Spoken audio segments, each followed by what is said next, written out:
we've been covering a few builds and exotics that got a couple of changes throughout the season that make them a little more viable, and with this video I wanted to check out a Titan exotic that personally I thought was alright, but with its recent change it may be a front runner for the Void Titan, and that is the Second Chance exotic gauntlets. So let's just dive right into it. This is what the exotic looks like.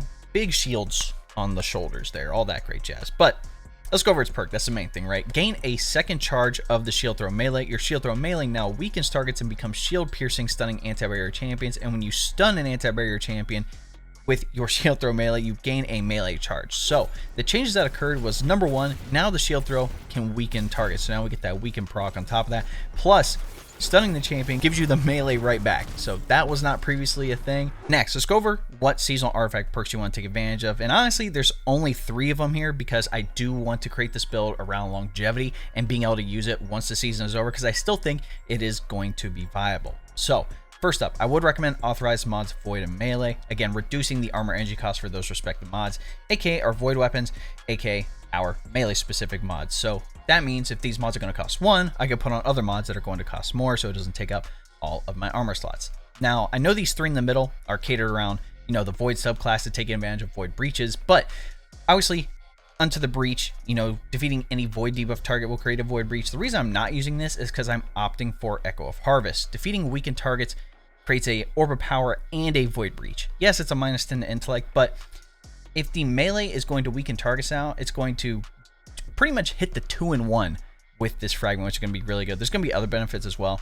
that we're going to take advantage of. And with Supernova, again, picking up a Void breach causes your next source of Void damage to create a large weakening pulse. The melee is already weakening targets, and with our grenade, with Echo of Undermining, your Void grenade is going to weaken targets. Yes, it is a -20 discipline, but we already have pretty much 2 out of the 3 things that we are going to be using Void damage wise that are going to weaken targets. The only other thing would be Void weapons, but once the season is over, you're really not going to take advantage of this. So I would recommend for this season though, because it is pretty fun, Protective Breach. Picking up a Void breach gives you an Overshield or refreshes your existing Overshield. Now obviously we get an Overshield from the shield melee, but having this almost guarantees that we're almost always constantly going to have some sort of Overshield, some sort of protection, damage resistance, all that great jazz. Now once the season is over and we don't get the Overshield from the Void breach, I would recommend switching out Controlled Demolition for Bastion, because the main line is that when you pop your barricade, you and your allies are going to get a free Overshield. If you don't find it necessary, you can totally keep on Controlled Demolition, but just something to keep in mind.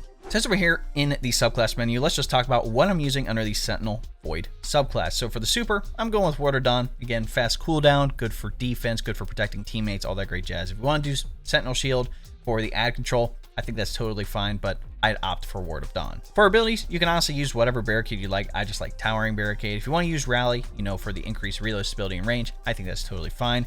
For the movement ability, I like Strafe Lift, but you can use what you want. For the melee, obviously we want to do the shield throw melee. The main thing to know is that when you hurl it toward a target, it'll ricochet off targets and it'll grant Overshield per hit, not per kill. So keep that in mind. And then for the grenade, I'm going with the Vortex Grenade. Now let's fully cover what aspects I'm using. So first up, Offensive Bulwark. This is the main one for this build and pretty much any Void Titan build. So while you have an Overshield or inside a Ward of Dawn, your grenade recharges faster, you have increased melee range and damage, and melee final blows extend the duration of your Overshield, plus you gain a additional shield throw while on the Sentinel Shield super. So the second part's not really important, but the main thing is, as long as you have an Overshield, you get a massive amount of benefits. And then for our second aspect, I'm going with Controlled Demolition. Hitting a target with a Void ability or volatile explosions makes them volatile. Further damage to a volatile target causes them to explode, grants you and nearby allies health when volatile targets explode near you. Like I said, this is going to be really good for crowd control, but once the season is over, Season of the Deep is over, and you want to opt for Bastion for the free Overshield from your barricade, I think that's totally fine as well. Now let's talk about the other fragments that I'm using. So obviously I already talked about Echo of Undermining. Your Void grenades weaken targets, that's a -20 to discipline, and then Echo of Harvest. Defeating weakened targets creates an Orb of Power and a Void breach, -10 to intellect, but the other 2 are pretty important. Next up, Echo of Starvation. Pick up a Void breach or an Orb of Power, grants Devour, -10 to recovery. Devour is kind of broken. Essentially, as long as you have Devour, every kill you get is going to restore you to full health and give you grenade energy and extend the duration of Devour. So again, another survivability mechanic. And then lastly, Echo of Provision. Damaging targets with grenades grants melee energy. It is a -10 to strength. You can switch this one out if you would like, because again, a lot of these fragments do really hit our stats a lot. So if you wanted to switch out Echo Provision for something else, I think that's totally fine, but it is going to help with the regen of the shield melee. Next, let's cover what armor mods I'm using, starting with the helmet. So first up, I'm rocking double hands-on. Grant bonus super energy on melee kills. Having multiple copies does stack, and since we are going to be, utilizing the melee a lot, we might as well have hands-on. And then for the next one, I have Kinetic Siphon. Rep Kinetic Weapon Final Blows, create an Orb of Power. If you did want to switch this out for Void Siphon or any other Siphon, I think that's fine. Or if you wanted to opt for something like Dynamo, Ashes to Assets, or any of these special ammo finders, I think that's fine. We're going to be creating Orbs of Power pretty easily, so I don't find Kinetic Siphon super necessary, but there is a reason I have it on. On the gauntlets here, first up, I have Heavy Handed. Your powered melee final blows create Orbs of Power, so not only with this does the shield throw create an Orb of Power, if you have that Void Overshield, and you just punch targets with the regular melee, it also creates Orbs of Power for some reason. It's very similar on the Arc subclass. Like, once you have Knockout going, it's considered an Arc Final Blow. Same thing here. It's considered a Void, like a powered melee Final Blow, so you're going to be creating Orbs of Power. Now, I do have Font of Vigor on. Now, the only reason I have this on is because my strength is at 70. If your strength is higher than 70, you really don't need this, but it is just a small bonus, so you gain a bonus to strength while you have any armor charge. Your armor charge now decays over time. With any stat mod, you're going to get a plus 30 to that stat. If you have 2, it's plus 50. If you have 3 on, it is plus 60. So keep that in mind. Since I'm at 70, once I have an armor charge, I'm be charged up to max strength, so now I have the fastest cooldown for my melee. Again, this is absolutely necessary. The only reason I have this on is because during the Solstice event, someone found something broken with the game already, and they had to disable 4 of the mods on the gauntlets. But what I would recommend is switching out Font of Vigor for Momentum Transfer. Causing damage with a grenade reduces your melee cooldown, and then also putting on Impact Induction. Causing damage with a melee attack reduces your grenade cooldown, so whenever you use those two abilities, they pretty much cool down each other. Now on the chest piece, you can rock any combination of resistance and reserve mods. Again, I'm going to be using Void Reserves for my Void Special and Heavy Weapon. And then also, I have melee damage resistance since I will be in close quarters with my melee build. On the boots here, we have some cool mods. First up being Elemental Charge. So when I collect a Fire Sprite, Ionic Trace, Stasis Shard, Void Breach, or destroying a Stray Entangle, has an escalating chance to give me an armor charge. So not only does picking up the Orbs of Power give me armor charges, there's a very high chance for the Void Breaches to give me one as well. Since I'm going to be creating a lot of them, might as well take advantage of them. Next up, I have Invigoration. Reduces melee cooldown each time you pick up an Orb of Power. If you're having trouble surviving, you could also do Recuperation, or if you just want a general ability cooldown for pretty much your lowest ability, you can do Orbs of Restoration. Now for the last one, I do have Void Weapon Surge. Again, my Void Weapons are going to gain a small bonus to damage while I have any armor charge now decays over time. Again, so when I have that armor charge, not only does, if I have Font of Vigor on, that's going to kick in, I'm going to have bonus damage to any of my Void Weapons. Again, if you did want to do Kinetic Weapon Surge for, your kinetic weapon, you could totally do so, but I personally like Void Weapon Surge. And last on the class item, I'm rocking Double Outreach, so when I pop that barricade, it's going to give me a cooldown to my melee, and then also Time Dilation. Your Decaying Armor Charge has a longer duration, so base armor charge is going to last 10 seconds. We get 3 base armor charges, so that's 30 seconds of those bonuses. With Time Dilation, that bumps the 10 seconds to 15 seconds, so now that's 45 seconds of, increased melee stat and also void weapon damage. Now for stats to focus on, we talk about this every video. Try to have 100 resilience, tier 10 resilience. It's going to give you a 30% damage reduction in PvE. And the other good thing too is that resilience is actually tied to the Titan class ability, so that means you can get your barricade back faster. So if you are using something like Bastion, that means you can pop the Overshield even more just from popping your class ability. Now for your other ones, I would recommend Strength. Strength is tied to your melee, and this is a melee center build, shield throw build. So the faster we can get the shield throw back, the better. And then I would also recommend Discipline as well, because Discipline is tied to Grenade, and the more we can take advantage of our abilities, the faster cooldown we have for certain things, and also a Grenade also has a weaken proc, bunch of other benefits there. Now for weapon options, obviously we want to take advantage of Void Weapons for this build to take advantage of certain things on our armor mods and whatnot. So if you have any PvE centered Void Weapons, that's totally fine. But if you do have the Monte Carlo in the primary slot, I would recommend it, because the reason being, its perks. Monte Carlo method. Dealing damage with the weapon reduces your melee cooldown and grants a chance to fully charge your melee ability with each kill.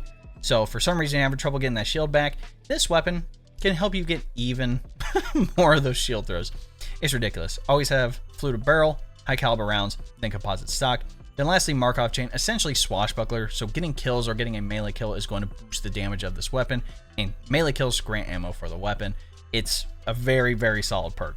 If you're not really catching the synergy here, I'm going to try to explain it to the best of my ability, but essentially, as long as you are using the shield throw melee, you're going to have really good crowd control and have good survivability because of the overshield you're going to gain, devour, and a bunch of other benefits. So let's say we're about to go in engagement. What is going to happen? So I would recommend just tossing the shield right off the bat. Not only is it going to bounce off a bunch of targets and give you overshield, it's also going to weaken those targets. So that's kind of the start. What's going to happen? Offensive Bulwark's going to kick in, giving us increased grenade regen, increased melee damage and range, and any other melee final blows we get, whether it's with our regular melee or the shield throw, is going to extend the duration of our overshield. Plus, any abilities that we use, controlled demolitions kicking in, proccing volatile everywhere, making everything explode, and giving us health back. Plus, it gives, our teammates health back and whatnot as well.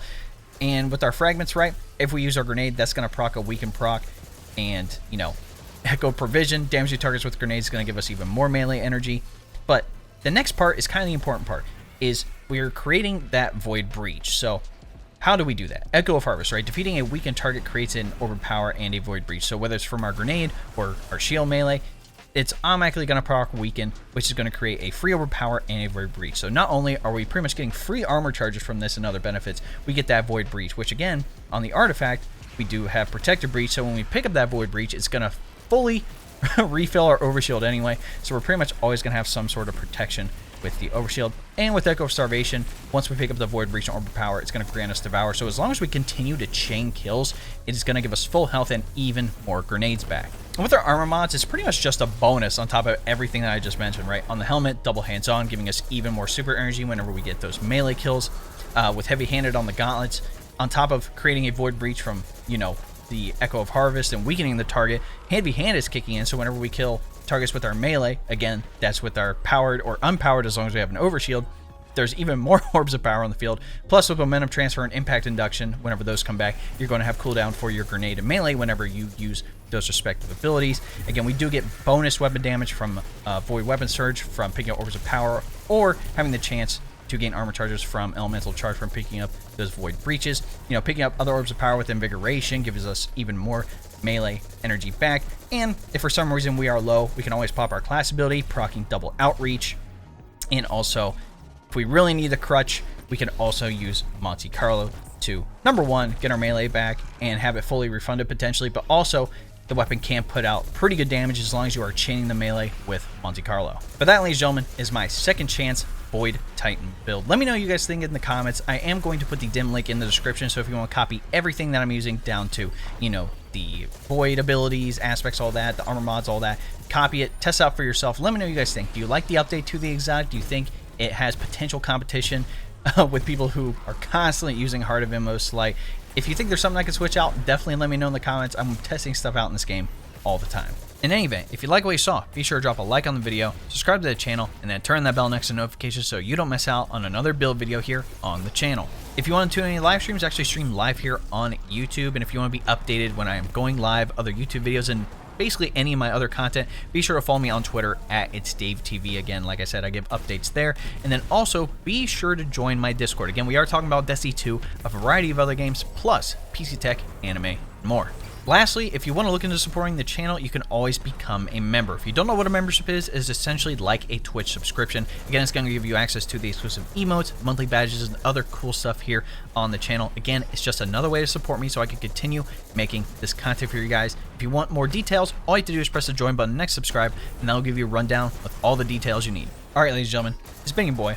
We'll catch you in the next one. Cheers.